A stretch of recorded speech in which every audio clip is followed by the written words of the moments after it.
السلام على أشرف الأنبياء والمرسلين وعلى آله وصحبه أجمعين. اللهم افتح علينا حكمتك وانشر علينا من خزائن رحمتك يا أرحم الراحمين. قال رب اشرح لي صدري ويسر لي أمري واحلل عقدة من لساني يفقه قولي. سبحانك لا علم لنا إلا ما علمتنا إنك أنت العليم الحكيم.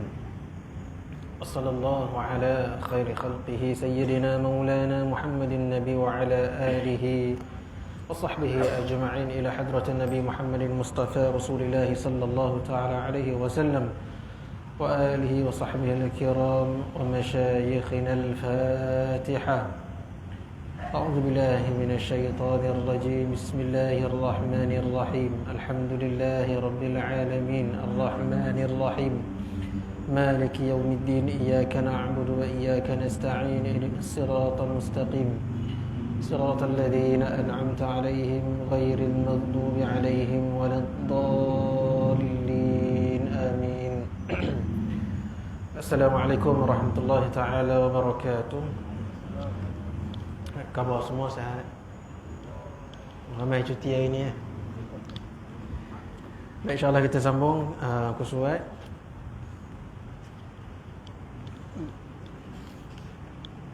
(27) ke 28?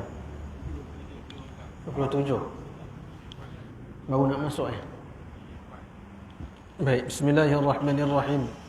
Qala al-musannif rahimahullah wa nafa'ana bi'ulumihi fi darain amin.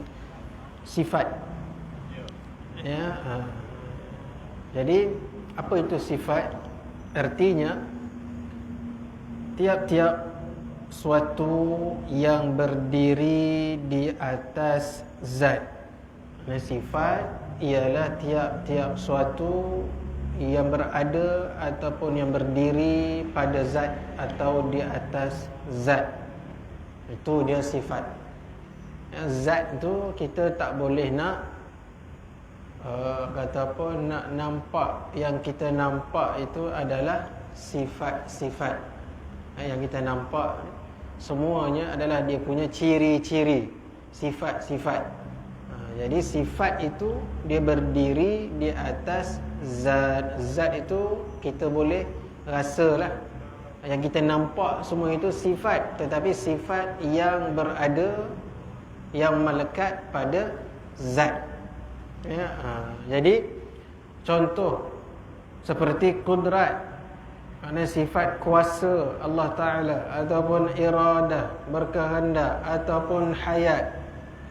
Semua perkara ini berdiri atau ada pada zat, tidak sekali-kali berpisah ataupun bercerai daripada zat. Inilah ta'rif sifat yang sedia kala. Ini yang qadim. Adapun sifat Allah Ta'ala itu qadim ya, semuanya adalah qadim. Itu sifat Allah Ta'ala tidak sesekali berpisah, tak boleh berpisah, bercerai-berai daripada zat. Ataupun dia kata sifat bila berpisah jadi satu kata apa, sifat semata, itu dia hampir dengan kaedah ataupun akidah agama Hindu. Agama Hindu tu dia sifat dia jadi dewa lah. Sifat Tuhan dia tu dia jadi dewa lah ya. Sifat macam dewa lah ada. Dewa itu, dewa ini ya. Adapun sebenarnya sifat tak boleh berpisah daripada zat. Kalau dah dewa tu menyerupai pula itu gini, itu bukan sifat. Dia dah jadi Tuhan yang lain pula. Jadi sebab itu mereka akidah Hindu tu dia anggap dewa itu adalah sebagai Tuhan jugalah ya. Dewa itu, dewa ini banyaklah. Dan Tuhan itu dewa paling besar ya. Dia berpuluh dewa dia ya. Dewa cinta, dewa benci, dewa macam-macam dewa lah ya. Itu Tuhan lah ya. Jadi sebab itu sifat tak boleh berpisah daripada zat. Macam mana kita nak pisahkan sifat seseorang itu, contohnya dia sifat berkuasa. Jadi kita nak pisahkan daripada diri orang itu, ataupun dia ada tenaga yang kuat, ya, sifat nak pisahkan daripada diri orang, nak bentuk benda lain, tak boleh. Memang tak boleh, kerana sifat itu ada pada diri, ya, pada sesuatu zat itu, ni sifat. Sebab kalau kita pisahkan sifat dia, maka tak jadilah botol air yang sempurna. Contoh kalau kita nak pisahkan apa, dia jadi benda lain, dia takkan jadi botol air. Macam kita bagi tahu kan sebelum ni, kalau kita pisahkan salah satu sifat yang ada pada botol air ni, sifat dia, salah satu ciri sifat dia tudung penutup botol. Kalau kita pisahkan, kita bagi tahu, ini apa? Tudung penutup botol. Kita tak boleh kata ini botol air, walaupun ini adalah sifat ataupun ciri bagi botol air. Tapi bila kita pisahkan dia, kita takkan kata ini botol air. Jadi bila kita letak balik, bila kita tak tunjuk spesifikkan dia, kita angkat ni saja, ni apa? Botol air. Tapi kalau kita spesifikkan salah satu ciri dia, ni apa? Plastik ni, label dia. Tapi kalau kita tanggal label ni, kita katakan label lah, bukan botol air. Tapi kalau semua ni botol air. Jadi sebab itu sifat tidak boleh berpisah daripada zat. Maka kalau dia berpisah, dia jadi satu zat yang lain, nama yang lain. Itu contoh pada makhluk. Adapun sifat zat Allah Ta'ala tidak sesekali berpisah. Perhatian, ada juga sifat baharu. Sifat baharu ni sifat makhluk lah, yang boleh berpisah daripada zat. Tetapi apabila ketika dia berpisah daripada zatnya, jadilah ia zat, bukan sifat lagi. Maksud dia macam tadi, baik, ni kan semua ada tudung, label apa semua. Bila kalau makhluk, contoh kata ini salah satu sifat botol kan, kita pisahkan tudung. Bila dipisahkan, dia jadi zat yang lain, bukan sifat lagi. Kalau dia dekat botol, dia sifat botol. Sifat tu ada ciri botol lah. Tapi kalau kita pisahkan dia, dia bukan lagi sifat, tapi dia dah satu zat yang lain, nama pun lain, nama penutup botol lah. Dia bukannya bila kita pisahkan sifat, dia jadi sifat tak. Pisahkan sifat makhluk, bila pisahkan sifat, dia akan jadi zat, zat yang lain lah, dan mempunyai sifat yang lain pula. Begitu. Tu nak faham. Itu pada makhluk. Dia tak boleh bila sifat dipisahkan akan tetap jadi sifat, tak boleh. Itu memang menyalahi hukum penciptaan. Memang tak ada begitu. Baik. Misalnya cat warna putih pada papan. Cat, selagi mana ia melekat pada papan, dikatakan sifat ataupun arat, istilah dia. Tapi apabila dia tertanggal, warna cat tersebut tertanggal, jadi dia jadi keping-kepingan cat, maka dikatakan zat ataupun jirim yang berwarna putih. Kepingan cat dia panggil. Dia tak kata itu papan. Bila warna tu ada dekat papan ataupun warna tu ada dekat dinding, kat batu, kita katakan tu warna putih. Tapi bila kepingan warna itu sudah tertanggal daripada dinding, kita takkan kata itu dinding. Kita kata itu kepingan cat. Atau tak kisahlah apa-apa yang kita panggil. Bukan lagi warna dinding tu. Dia dah jadi satu, memang warna yang sama, tapi dia dah satu zat yang lain, namanya lain. Kita tak kata dia tu dinding, kita kata itu kepingan, cat dan sebagainya. Itu maksud dia. Walau bagaimanapun, walaupun begitu, keadaan ini tidaklah menyalahi ta'rif sifat. Walaupun dia bercerai, berpisah, tertanggal apa semua, tidak menyalahi ta'rif sifat, iaitu sifat tidak bercerai daripada zat. Kerana zat makhluk pada hakikatnya adalah tarkib. Apa tu tarkib? Iaitu susunan daripada juzuk ataupun komponen-komponen zat-zat makhluk tu sendiri. Zat makhluk ni dia adalah susunan daripada beberapa juzuk-juzuk, beberapa unsur-unsur ataupun molekul-molekul dan sebagainya lah. Tengok kepada jenis benda tu. Kalau air, dia daripada unsur lah, unsur gas, molekul ke apa ke tak kisahlah. H2O, hydrogen, oksigen. Jadi air itu terbentuk daripada dua unsur, gas hidrogen, gas oksigen. Jadi itu benda pada makhluk. Kod mana pun tetap juga dia adalah susunan, tarkib. Nak jadi begitu mesti kena ada dia punya juzuk-juzuk dia, susunan-susunan yang ada. Bila kita sebut kereta, ada body, ada tayar, ada enjin, itulah kereta. Bila sebut manusia, ada 3 unsur, iaitu jasad, organ dalam dan juga roh. Itu manusia.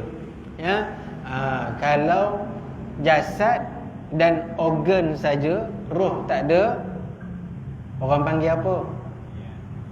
Mayat. Roh tak ada, mayat lah, jenazah ke kan. Kalau organ saja, organ je lah pula.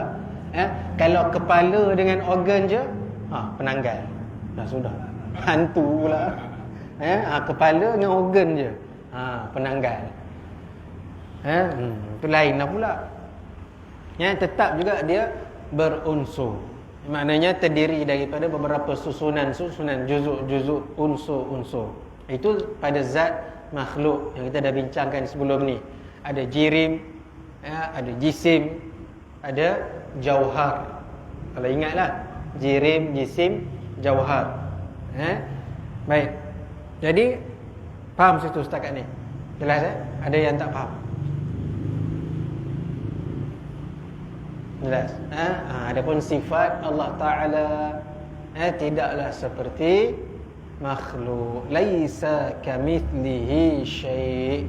Jadi kita sebut sifat Allah Ta'ala ni sifat yang ada pada zat Allah Ta'ala itu. Adapun sifat-sifat yang berupa makhluk, sifat-sifat yang berupa makhluk tidak sesekali boleh kita letakkan kepada Allah Ta'ala. Maksud sifat berupa makhluk ni iaitu sifat physicality, sifat fizikal. Sifat fizikal. Sifat fizikal ni apa? Anggota lah. Sifat fizikal maknanya berbentuk, beranggota. Mata, telinga, mulut, tangan, kaki. Ini sifat fizikal. Jadi sifat kita kena tahu sifat fizikal ke ataupun sifat yang bangsa tak nampak, bukan berfizikal. Apa dia sifat yang bukan fizikal?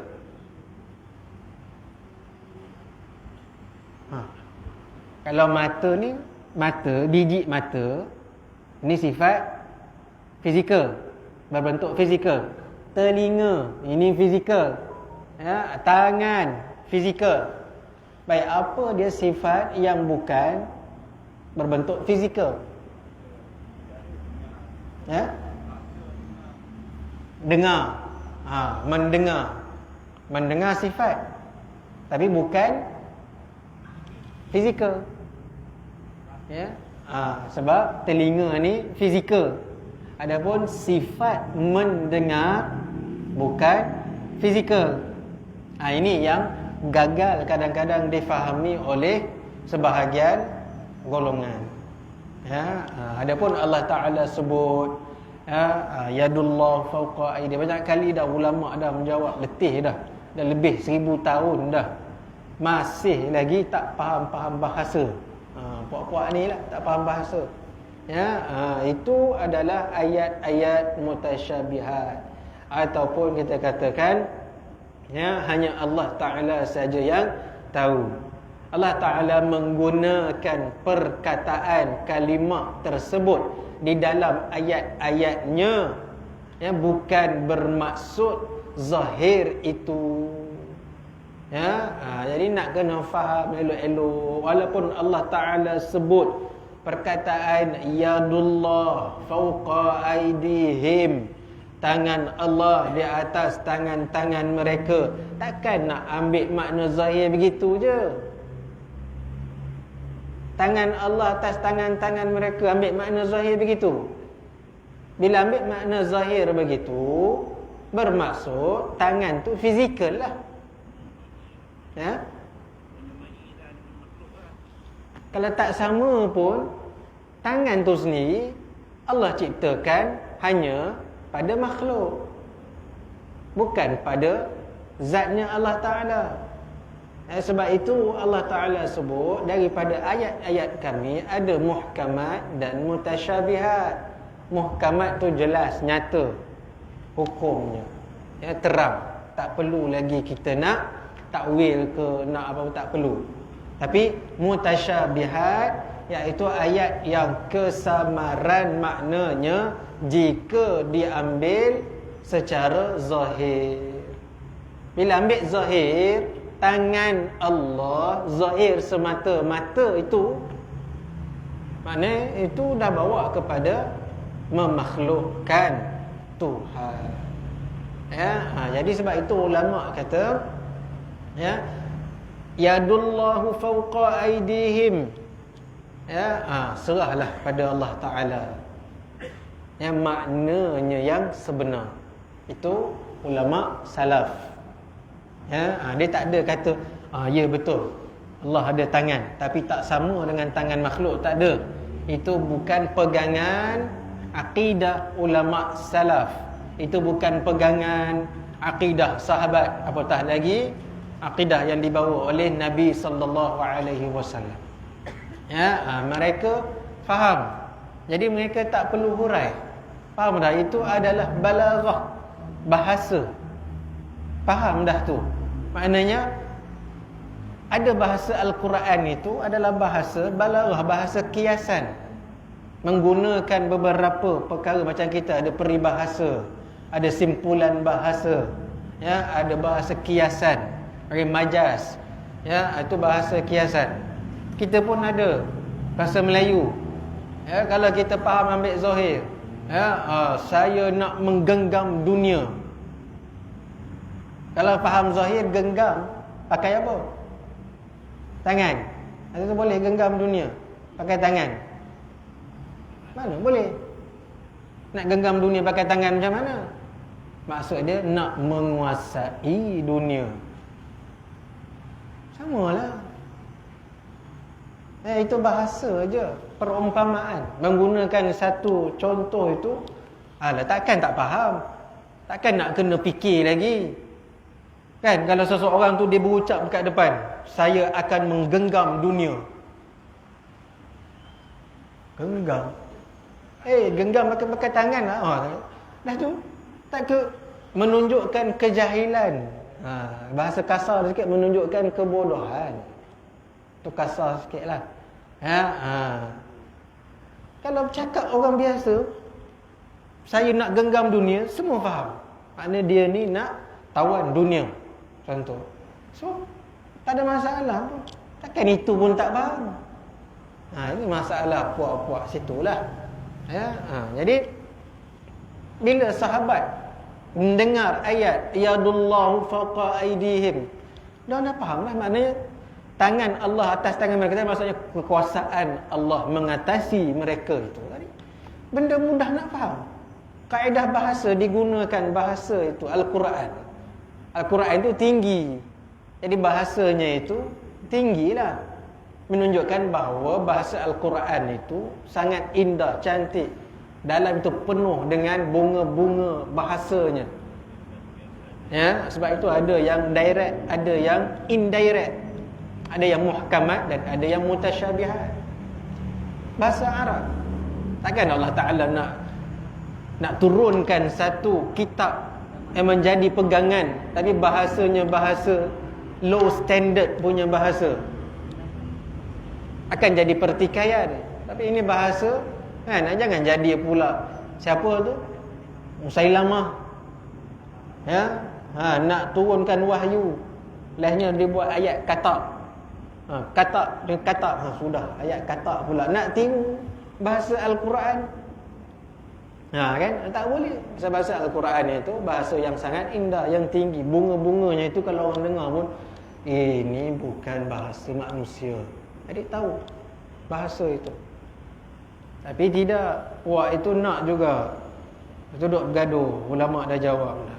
Ya, sama juga dengan Ar-Rahman 'ala 'arsy istawa. Ya, Allah Taala istawa. Ya, Ar-Rahman 'ala 'arsy istawa. Di atas arasy beristiwa Allah Taala. Jadi beristiwa, jadi ulama salaf kata istiwa Allah Ta'ala itu serah pada Allah Ta'ala lah. Ataupun istiwa itu maklum. Maklum itu pada sudut pemahaman bahasa. Pemahaman macam kita bagi tahu tadilah. Saya nak genggam dunia. Jadi maksudnya nak menguasai dunia. Allah Ta'ala beristiwa alal arsh, di atas arsh. Boleh kita takwilkan kepada Allah Ta'ala yang menguasai arsh. Kerana arash adalah makhluk ciptaan Allah Ta'ala. Maka alam ini adalah ciptaan Allah Ta'ala. Termasuklah arash, kursi, semuanya alam. Alam, ya. Kalau kita ambil balik pada surah Al-Fatihah, Alhamdulillahi Rabbil Alamin. Segala puji bagi Allah yang menguasai sekalian alam. Sudah adalah arash, menguasai arash lah. Pasal arash tu pun termasuk dalam alam. Nak kok mana lagi? Nak juga kata Allah Ta'ala duduk atas arash. Jangan dah begitu. Ulama dah sanggah dah tak boleh. Kerana itu dah boleh jatuh kepada memakhlukkan Allah Ta'ala. Pasal duduk itu bertempat. Duduk, bertempat, anggota, semua itu adalah sifat fizikal, physicality, ya, berupa bentuk, berjisim. Maka Allah Ta'ala bukan begitu. Laisa kamitslihi syai'un wa huwas sami'un basir. Tapi Allah Ta'ala tegaskan, maka dia maha melihat dan maha mendengar. Mendengar dan maha melihat. Jadi sebab itu bagi tahu tadi, melihat, mendengar bukan sifat fizikal. Ya, itu bukan sifat fizikal. Jadi takkan kalau Allah Ta'ala tak tegaskan dalam ayat tersebut dia maha melihat, dia maha mendengar, maka Tuhan itu kecacatan. Tak boleh lah. Kalau Tuhan itu tak mendengar, mana layak jadi Tuhan? Tuhan tak melihat. Jadi lawan melihat itu, maka buta lah. Jadi sebab itu mustahil sifat-sifat tersebut. Buta, pekak, mustahil bagi Tuhan. Tak boleh. Jadi sebab itu Allah Ta'ala mendengar, tapi bukannya fizikal. Jadi itu nak kena faham. Satu, dah mendengar pun makhluk mendengar, kan? Dia memanglah mendengar, tapi bukan fizikal. Kalau Allah Ta'ala tak mendengar, kita berdoa, bagaimana Allah Ta'ala nak mendengar doa-doa hamba-hambanya? Jadi kalau tak mendengar, jadi apa? Tuhan pekak lah. Jadi sebab itu wajib bagi Allah Ta'ala itu mendengar. Cuma mendengar bukan telinga. Mendengar itu sifat bagi telinga. Itu pada makhluk. Adapun Allah Ta'ala mendengar tidak dengan alat, tak dengan telinga, melihat tak dengan mata, dengan selayaknya bagi Allah Ta'ala lah. Baik. Jadi benda simple je, tapi tak habis nak cari gaduh. Ulama dah jawab lama dah. Pasal apa? Puncanya sebab tak nak mengaji sifat 20. Lepas tu condemn, lepas tu hentam pengajian sifat 20. Itu masalah, itu punca yang sebenarnya. Kembalilah balik kepada pengajian yang sebenar, yang berlandaskan Al-Quran dan As-Sunnah. Jadi kalau kita mengaji betul, kita nampak sebenarnya sifat 20 ni, Masya Allah, semuanya permata-permata, buah-buah yang terbit daripada Al-Quran dan As-Sunnah. Baik. Mengajilah, mengaji nampaklah. Bila tak mengaji, tak nampaklah. Baik. Jadi sambung situ, pengertian arad. Apa itu arad? Arad itu sifat makhluk, sesuatu yang memenuhi lapang, yang memenuhi lapang, yang mengambil ruang, yang mengikut lapang jirim. Atau dikatakan juga sesuatu yang berdiri pada jirim. Contohnya warna hijau dan bau wangi diam yang ada pada seketul sabun. Baik, kita tengok sabun ketul. Warna dia warna hijau dan berbau wangi. Itu sifat bagi seketul sabun tu lah. Dia ada warna dia, dia ada bau dia. Maknanya kalau kita pegang kod mana pun, seluruh bucu dia pun semua tu ada bau dia. Itu pada seketul sabun. Contoh, dia mengambil ruang seluruh bau itu pada seketul sabun tu, seluruh tu ada. Tak ada pula sebahagian ada bau, sebahagian tak ada bau. Tak, bukan. Dan itulah dia seketul sabun. Warna apa? Putih ke, pink ke, hijau ke. Itu contohlah. Baik, jadi difaham daripada kenyataan ini, sifat Allah Ta'ala tidak disebut arad. Sifat Allah Ta'ala kita tak namakan sebagai arad, kerana arad ini bukan daripada perkara yang memenuhi lapang, bukan yang ambil ruang dan sebagainya. Maka faham olehmu baik-baik perbahasan ini. Jadi itulah, adapun sifat Allah Ta'ala tidak memenuhi lapang, kerana yang memenuhi lapang ini adalah arad, iaitu sifat makhluk. Baik, jelas? Ada persoalan?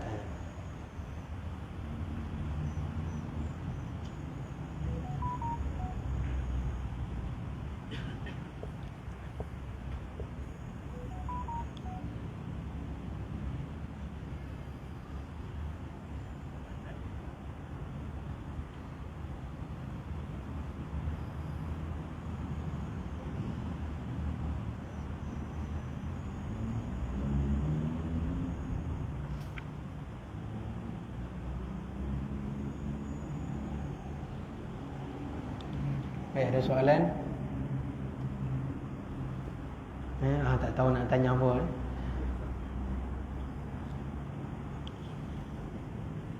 Baik, insya-Allah. Jadi kalau tak ada, kita baca sikit lagi sebelum kita berhenti. Baik. Secebis perbahasan antara sifat dan zat. Baik, untuk kita faham beza di antara zat dan sifat, boleh didapati melalui perbahasan zat dan sifat makhluk. Jadi kita pun dah bahas dah sebelum ni, tapi tak apalah, kita ulang kaji. Contohnya sehelai kertas.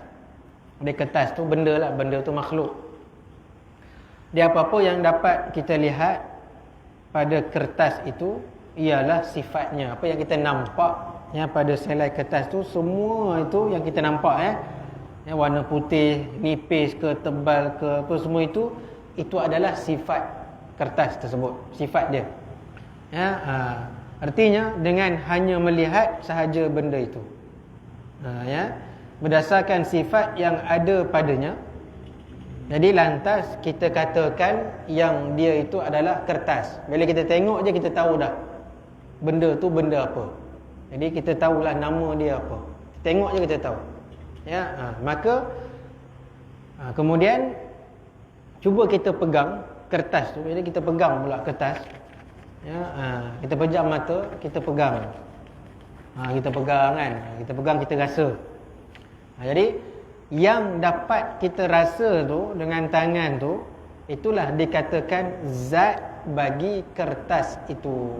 Kita rasa dengan tangan ni. Kita rasa ni zat bagi kertas. Tapi kalau kita tengok dengan mata, itu yang kita nampak itu adalah sifat kertas. Tapi yang kita rasa dengan tangan, inilah semua ni, inilah zat kertas tersebut. Ya, itu yang dapat kita rasa. Jadi yang kita rasa itu zat, yang kita nampak itu sifat. Maka dengan ini, adakah dapat kita pisahkan sifat kertas itu daripada zatnya? Boleh ke bila kita rasa macam ni, bagi kita pandang, boleh tak kita pisahkan sifat kertas ni daripada zat? Boleh tak kita nak pisahkan? Boleh tak? Selai kertas ni, kertas contoh, yang kita rasa ni, kita nak keluarkan sifat dia. Tak boleh lah. Itu maksud dia. Maksudnya sifat tak boleh berpisah daripada zat. Okey dah tu, bila dah faham macam tu, fahamlah. Jadi dengan ini, inilah maksud kenyataan, iaitu sifat berdiri di atas zat ataupun berada pada zat. Sifat berdiri di atas zat ataupun sifat berada pada zat. Tapi ingat, apa yang kita bahaskan ini hanya kepada sifat dan zat makhluk sahaja. Sebab kita nak faham. Adapun sifat dan zat Allah Ta'ala tak boleh kita nak bahaskan macam yang kita bahas ni lah. Kerana berbeza sama sekali dengan makhluk, tak sama-sama sekali. Ini cuma nak faham sahaja tentang sifat dan zat tu. Jadi sifat Allah Ta'ala juga berdiri di atas zatnya dan tidak sesekali berpisah daripada zatnya ataupun berpisah dengan zatnya. Habis itu. Wallahu subhanahu wa ta'ala a'lam. Jadi kita sambung.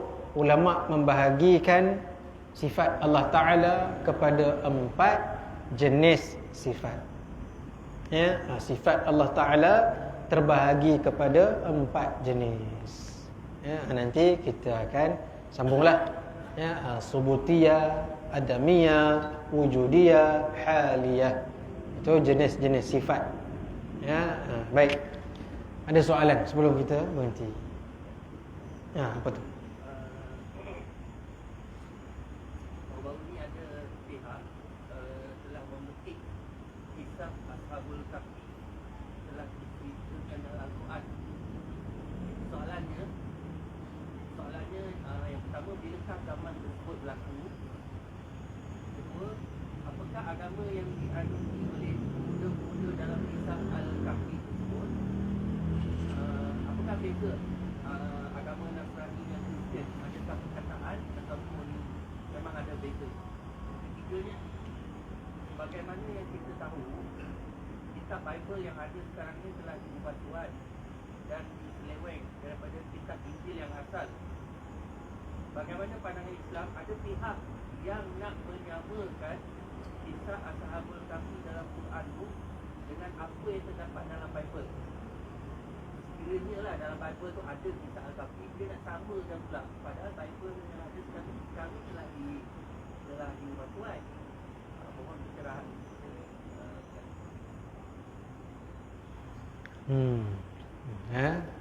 Hangat kisah Ashabul Kahfi. Jadi perkara ni sebenarnya yang menjadi hangatnya itu apabila ada suara-suara yang berbunyi. Kena pula suara yang berbunyi itu tokoh-tokoh ataupun public figure lah. Mana yang dikenali ramai. Jadi kita tak nak sentuh sangat. Sebab adakah kita dah dengar betul-betul kenyataan yang dibuat oleh seseorang itu, apa yang dia bercakap tentang Ashabul Kahfi? Ya, sebab kalau kita tak dengar betul, takut disalah erti, disalah tafsirkan. Ya, kita letak tepilah politik. Ya, letak tepi, put aside. Politik letak tepi. Jangan politikkan semua benda. Ya.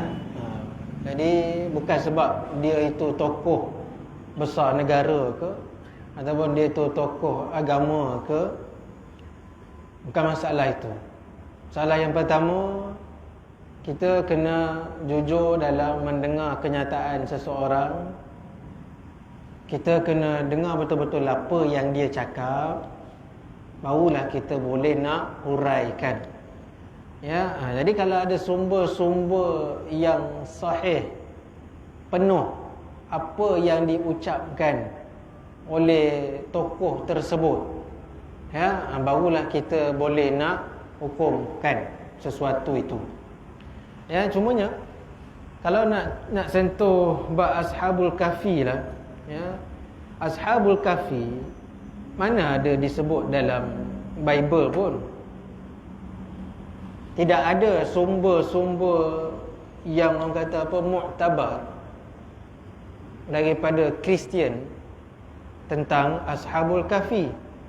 Ya, sedangkan kalau ikut pada diorang pun, Ashabul Kahfi sumber yang ada pada diorang dia anggap lemah pada Kristian. Dan dalam Bible pun tak ada. Tak ada cerita tentang Ashabul Kahfi ni, tak ada. Ya, kalau ada pun sumber terawal pun lebih kurang dalam tahun 500 Masihi. Sumber awal pun, ya, itu pun yang terdapat dalam manuskrip lama, manuskrip Yunani lama, daripada yang dijumpai di Syria pada tahun 500 lebih Masihi.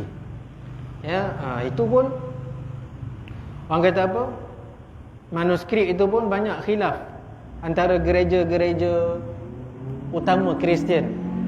Sama ada gereja Ortodoknya, sama ada gereja Katoliknya. Itu pun semuanya hampir boleh dikatakan ditolak riwayat Ashabul Kahfi di sisi gereja-gereja tu lah. Tu cerita tentang Ashabul Kahfi. Nak cerita tentang Ashabul Kahfi dalam Bible tak ada. Bahkan orang Kristian pun tak tahu sangat pun cerita tentang Ashabul Kahfi ni. Ya, jadi itu satu. Ya. Jadi kalau kita nak katakan Ashabul Kahfi itu, ya, berlakunya Ashabul Kahfi pada zaman bila? Pertama, ya, kalau kita nak kata samakan Nasara dengan Kristian, kalau uruf di Malaysia, kalau boleh elakkan, ya, kerana uruf setempat kita tak sama. Uruf setempat kita tak sama. Sebab kita tak pernah lagi, ya, adat kita ni orang Melayu sebut orang Kristian dengan panggilan Nasrani ataupun Masihi. Pernah dengar tak? Di tanah Melayu kita panggil orang Kristian itu, kita gelarkan dia adalah orang Masihi dan orang Nasrani. Kita akan panggil orang Kristian. Ya, tak sama. Berbeza dengan kalau kita nak kata samakan dengan Mesir ataupun negeri-negeri Arab, Syria ke, Mesir ke, ya. Orang Arab di situ panggil Kristian Masihi. Jadi uruf setempat tak sama. Ya, itu satu masalah. Kalau orang Mesir, dia panggil orang Kristian Masihi ataupun Nasrani dia panggil. Tapi kita pernah ke panggil begitu? Tak. Sebab tu kita tak boleh nak bawa benda uruf yang berbeza. huruf setempat. Kalau negara Arab lain. Jadi ataupun kita panggil Salibi ke. Salibi itu maknanya golongan yang mengikut yang disalib lah. Maknanya pada diorang itu percaya bahawa Nabi Isa disalib. Itu dipanggil golongan Salibi. Ada dalam kitab Arab sebut begitu. Jadi walaupun maksud diorang itu Masihi itu Nasrani ke Kristian lah juga bagi pada mereka, pada negara sana lah, negara Arab ni. Cuma dalam, kita nak katakan dalam dunia global yang sekarang ni, ataupun dunia global termasuklah negara barat, negara orang putih, negara Melayu, ataupun negara Nusantara sini, dia orang panggil Kristian tu untuk orang yang musyrik lah, untuk orang yang tak beriman lah. Kristian ni memang makruf pada kita untuk orang yang tak beriman. Kerana Masihi itu untuk masih lagi orang yang beriman. Ini uruf setempat. Ini yang kita nak kena faham dulu. Jadi adapun Ashabul Kahfi adalah orang beriman. Yang saya dapat tahu sumber yang diucapkan oleh tokoh tersebut, dia tak cakap pun Ashabul Kahfi itu Kristian. Tak cakap. Cuba dengar balik video ucapan dia tu. Dia cuma cakap waktu itu adalah waktu Kristian sedang berkembang. Adapun Ashabul Kahfi masih lagi beriman. Tapi ketika waktu Ashabul Kahfi itu adalah waktu Kristian, zaman Kristian tengah berkembang. Ada nak kena faham. Jadi kita tak boleh nak katakan sebab golongan yang beriman dengan Nabi Isa itu golongan Masihi contohnya, ataupun Nasrani. Masihi lah, Masihi. Adapun ini adalah polemik ataupun bahasa yang perlu difahami oleh semualah, dan juga penerimaan pada sesuatu itu. Memang bukan, kita memang tak boleh kita nak katakan alah Kristian lah tu Ashabul Kahfi tu, tak boleh.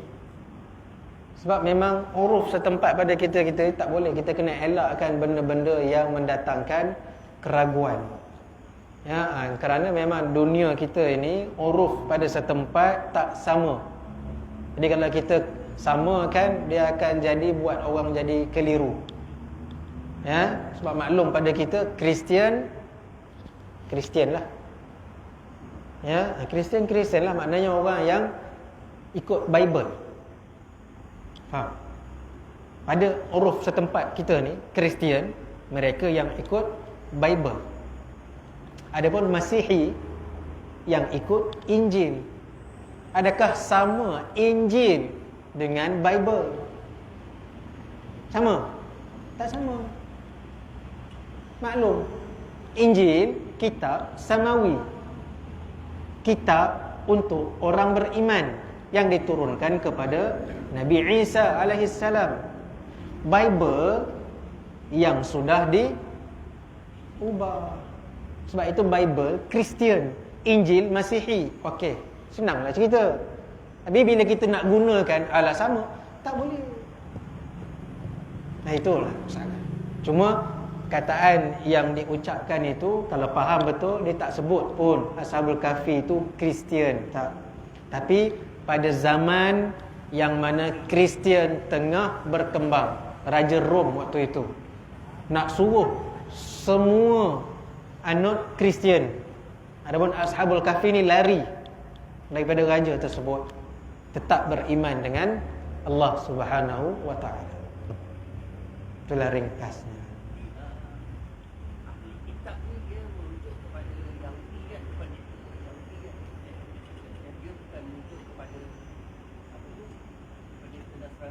Ahli kitab.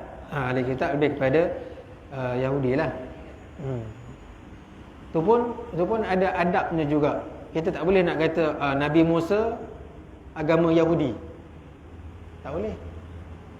Nabi Isa agama Kristian, tak boleh. Pun tak boleh.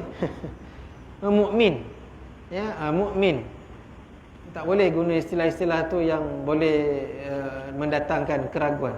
Ya.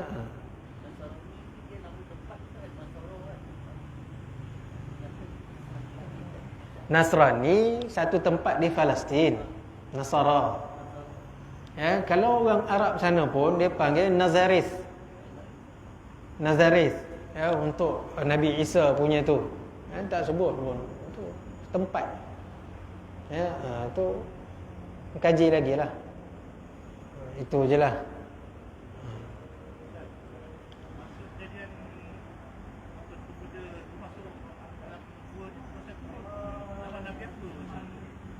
Masa tu selepas dah tu, dah selepas zaman Nabi Isa dah. Selepas. Lebih lama. Ya, lama. Sangat-sangat lama. Ya. Jadi dah lepas dah. Waktu tu zaman Kristian memang tengah berkembang pesat. Waktu tu dah start ada Bible lah. Ya, baru dalam maknanya dah mula tokok tambah pada Injil tu lah. Injil yang asal tu. Ya, Injil yang asal. Jadi itulah kita nak kena tengok betul-betul lah.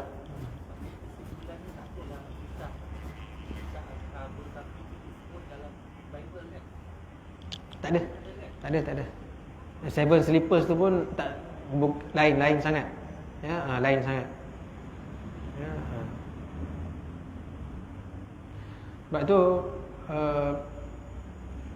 dia berlaku pada tahun lebih kurang pada tahun 249 Masihi ataupun 251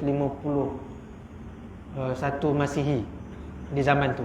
Ya, pasal waktu tu dia orang sembah tu dewa-dewi Rom tu. Ya, dewa-dewi Rom yang dia orang sembah.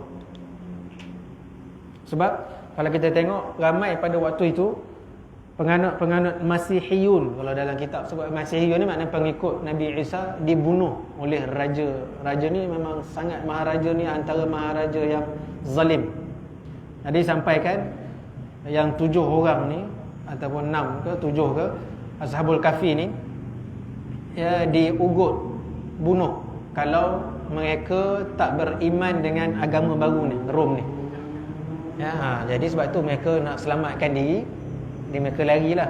Pasal diugut bunuh.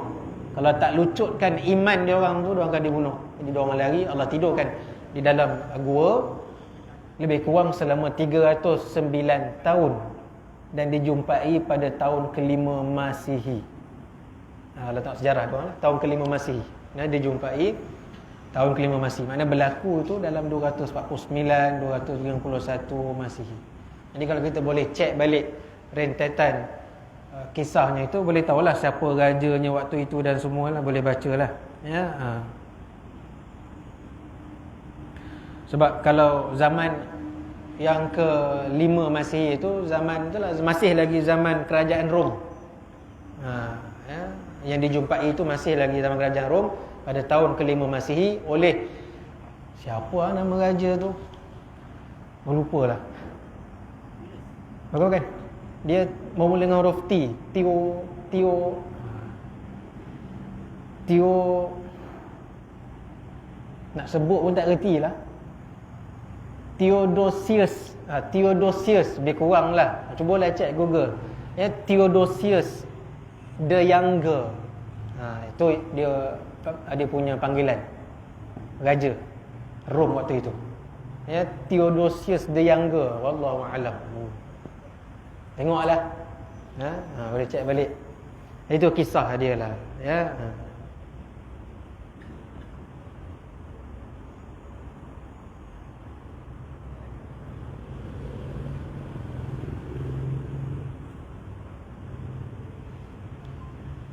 Sebab kalau kita tengok pun, walaupun riwayat tentang Seven Slippers tu dhaif, namun masih lagi di dalam period yang belum dicemari oleh Trinity.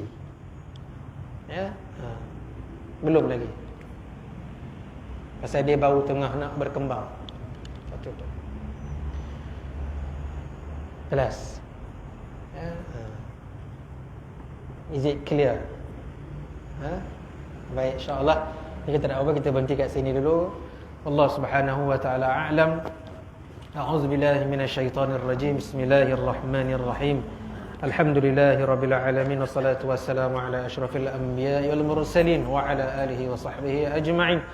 اللهم افتح علينا فتوح العارفين وحفظ المرسلين. سبحان الله العظيم سبحان الله بحمده نستغفرك ونتوب إليك وصلى الله على خير خلقه سيدنا مولانا محمد النبي وعلى آله وصحبه أجمعين إلى حضرة النبي محمد المصطفى رسول الله صلى الله تعالى عليه وسلم وآله وصحبه الكرام ومشايخنا الفاتحة.